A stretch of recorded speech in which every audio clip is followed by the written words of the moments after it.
Welcome to a weekly question video. If you like these question videos, give this video a like, subscribe if you're not already, leave us a comment, let us know what you think down below.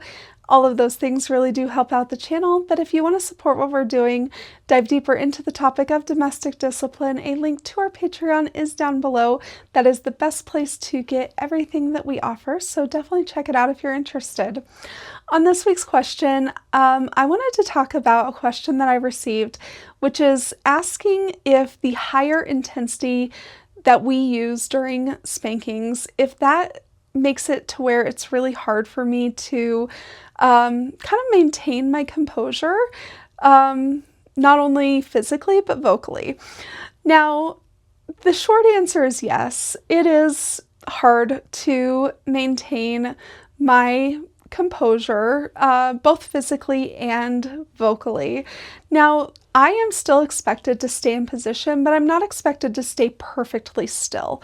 It would be unrealistic for Coda to expect me to not have any type of physical response to the process of the spanking, especially because he spanks hard and fast. There is no reprieve in that process. When the spanking is happening, it is happening. And I am going to have a physical response to that, but I am expected to stay in position. I am not allowed to get myself out of position, and he does help me in my efforts to stay in position by putting his hand on my back so that I am a little bit more anchored than I would be if he wasn't doing that. And so he does try to support my efforts. He does try to help me, but at the end of the day, I am expected to maintain my position and stay where I'm supposed to be. Again, I'm not staying perfectly still. I am definitely reacting to the pain. I am reacting to the spanking. I'm reacting to the sensation. But as far as moving the intended target out of the target zone, if you will, that does not happen, and it is not allowed to happen. Now, vocally, I do cry out. I do cry. I cry out. I respond to my punishments and my spankings vocally. That is an expected response. Coda expects that response from me, and in fact, if I tried to stay quiet, which I don't even know if I could, if I tried to stay quiet, he would increase the intensity because he is looking for that vocal reaction and response. He uses my vocal responses as a gauge to how effective the discipline is. Not that he's looking for me to cry out more. He is looking for that change of vocal inflection. In a bonus episode of the podcast that we did for our Patreons, we did talk about how he really does look at how I am crying and how I'm crying out.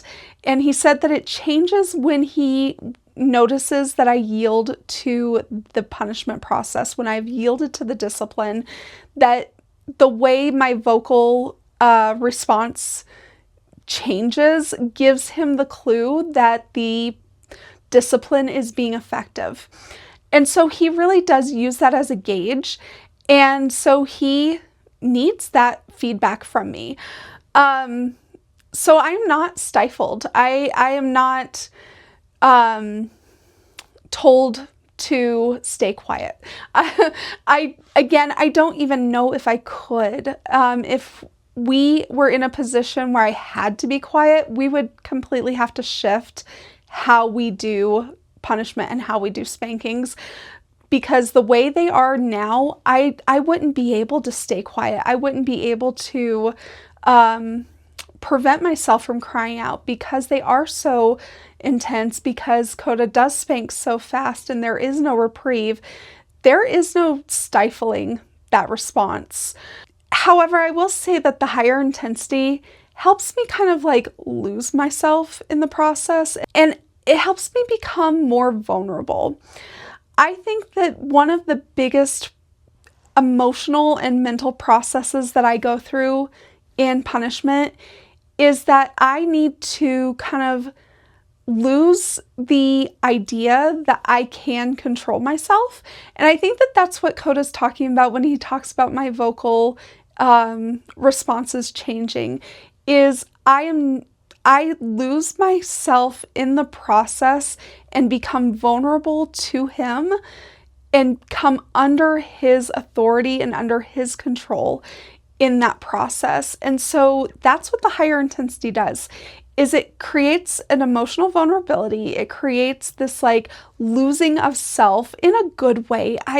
It sounds terrible if you don't understand the process, if you have no clue or concept of what I'm talking about, but it is a good thing where I lose myself and I lose control, and so that I can give that control to him, so that I can be controlled by him.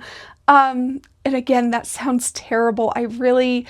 Unless you've gone through the process and unless you know what I'm talking about, it does sound terrible, but it really isn't. But when I lose myself in that process of the spanking with the higher intensity, I become emotionally vulnerable. I start to cry. I start to come into my submission in a way that is just different.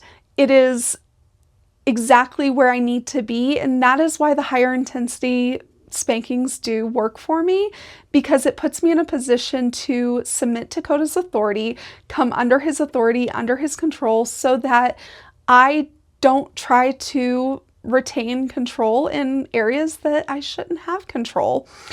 And it really puts me in a position to be led by my head of household, and that is the position I should be in our relationship. So it puts me in a proper position in our relationship to go through that process, if that makes sense. So that's kind of what I wanted to talk about with that question. This one ended up being a little shorter. That's okay. But I just wanted to kind of go through that and talk through about,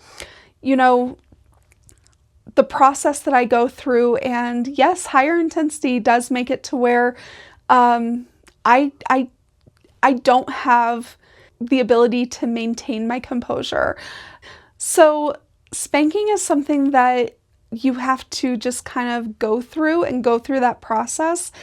And whatever that process looks like for you, but for me, there is no composure. It is not something, I would not want anyone to be a fly on the wall in that process, because it is a total losing of myself.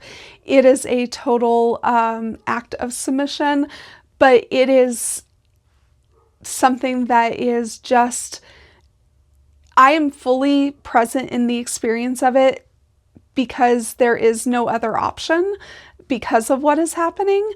And so that is how that process goes for me. But yes, the higher intensity does make it to where there is a loss of composure, but I am still expected to maintain position, but I am not expected to be quiet, because there is no being quiet with that level of intensity. But that ability to express myself vocally really does aid me in the process of coming under submission fully. So that is where I'm going to leave that.